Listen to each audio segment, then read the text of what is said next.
up, guys? Time to show off the Wolverine build. Finally together. A little bit of back and forth on what I wanted to do on it, and then I changed it once again last minute. So we had a really nice cerakoted and lasered insert that was done in black and yellow, but there was a little bit of issue with some cerakote in different spots, and although to the trained eye, just like looking at it, it looked fine. When I would take pictures, you could see there was issues in it, like just little pock marks and stuff like that. But they really accentuate with my camera, so I'm like, in person it looks fine, But that's how these things go. So went ahead, pulled it all apart, and swapped it over. I happen to have one of these inserts. I think I've used one once years ago. That had a complementing yellow and black. So I thought that will go nice. So what we've got here, we've got your Wolverine dial. We took an image, then we took the claw image, stacked them over each other, put an outlier around it because we needed to have contact points in order to be able to laser out a background and not have things fall through, right? So did both of that, and then cerakoted it in a black. Then the wife took a yellow pigment powder and created a paste and painted essentially a piece of wax paper that we then applied to the back side of the dial, kind of creating a sandwich dial and providing some lume. So now the lume is not as strong as, the lume that you're going to have in the hands, but it is lume pigment that was installed.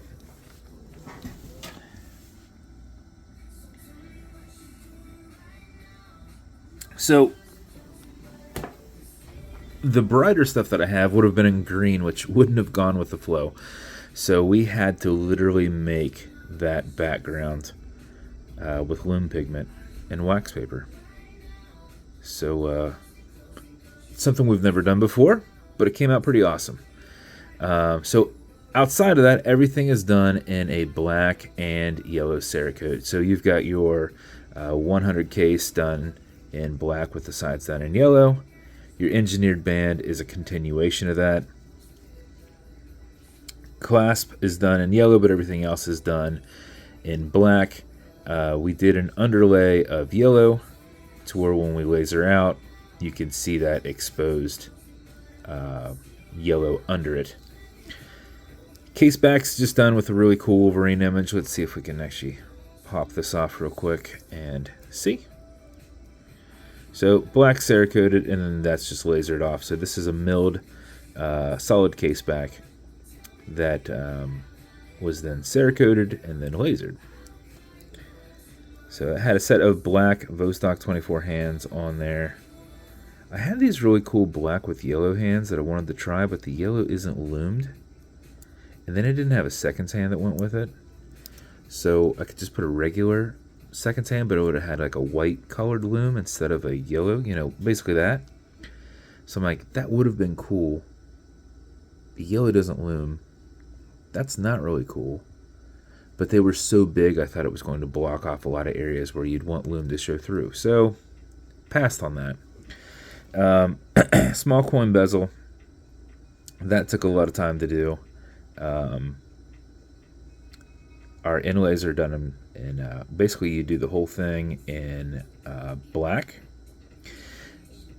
bake it, then do the whole thing in yellow, and then before you bake it, wipe it off all the raised areas so that you re-expose the black, and then bake it.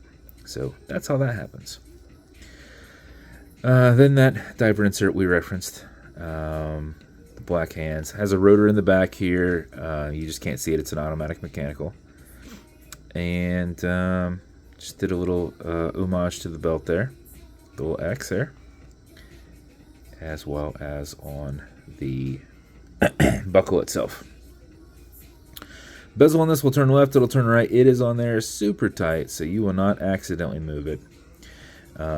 Automatic mechanical, as I referenced before, you can wind it put it in a watch winder, but if it's dead or you're not going to be very active, make sure you wind it just a little bit.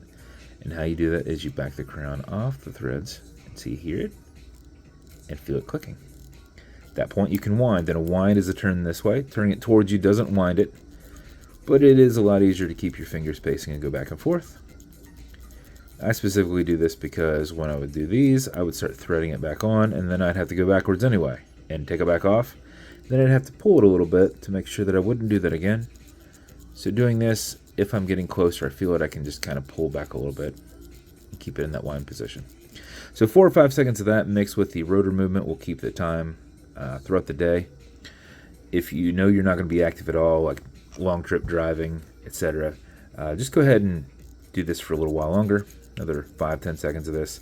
You've got a 31-hour power reserve on it. You can't overwind it, so you can literally do this all day if you want. It won't accept anything more in the mainspring than what it needs at max. When you're good, you're going to pull it to the 1 and only click, and you can now set your time. It does not have a hacking movement, so it's going to keep going. You'll also notice you've got a wobble crown. This deflects lateral pressure from going into the stem and into the movement, so when you're pushing and prying on it, you're not putting any adverse pressure in the keyless works or in the movement itself. Okay, Google, what time is it? 1:19 p.m. 1? I don't need it, by the way, but thanks. When you're good, you're going to push it over, get it out of that time setting, and then wind it down. Did that kick back just a hair? If it did, that will mess everything up. So let's see, 1:19. Push it over out of that time setting. Okay, I thought it did. Maybe it did that one time. Sometimes these aren't, I literally just pulled all this back apart, so sometimes that crown or that stem doesn't get set in there right. So that is the build. As with every build, you're going to get matching beads. We got some black, some hematite in there, and some nice yellow mermaid beads. Then this is going to come in a black BVW Special Edition box, and we had a custom lasered piece of metal done here, and then screwed to the top of the box. So I hope you like it. Thought it came out pretty awesome. This is going to come with watch cleaner. This is a foamer. It's good on all glass and metal. So everything here, non-streaky, non-toxic, non-residue, as well as your microfiber. And then it's also going to come with some fine scratch remover. This is Novus 2 from Amazon, just repackaged. It's like poly watch. It's for your acrylic glass because you can scratch it, but if you do, you'll use a tiny bit of this and your color matching microfiber to buff out any issues. If you scratch the Cerakote, though, it's kind of like scratching your car. If it's just a little bit and it's still the same color, use some gun oil or something like that, and it will relieve that or kind of hide that. If you're down into the metal, good job. There's no really going back from that. You got to disassemble the whole thing, bead blast, redo the whole thing, re-laser it. So try not to do that. Don't rub it on bricks. But that's the build. If it's going to you, I hope you love it. And if you want me to build you something custom and unique, reach out and I'll see what I can do. And if you want to continue to see videos like this, like and subscribe as I put them up all the time. Thanks, guys.